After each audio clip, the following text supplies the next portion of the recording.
প্রিয় এসএসসি শিক্ষার্থীরা, আজকে তোমরা এই ক্লাসের মাধ্যমে অক্টালের যুক্তি শিখতে পারবা। দেখো, এখানে আছে 5।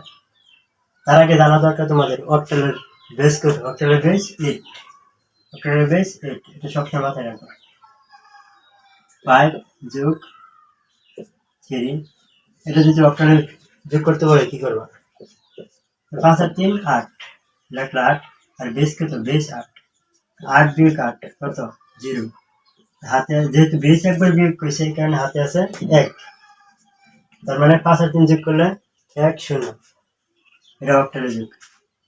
দেখো আরেকটা সংখ্যা দেখো, এখানে দেওয়া আছে 6 3 5 4। এটাকে আমরা যদি অক্টালে যোগ করি কি হবে? 4 আর 3 7। যেহেতু বেজের উপরে তাই না, এই কারণে আমরা সরাসরি 4 আর 3 7 বসাই দেবো।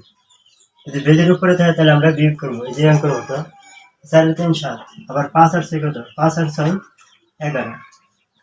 লেখা 11। আর বেস কত? 8 বিয়োগ 8। 11 4 বিয়োগ দিলে 3।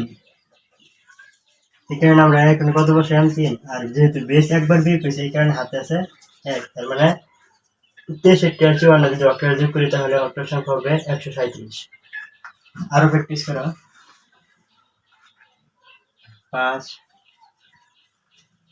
5 দশমিক 6 0 3 4 দশমিক 5 0।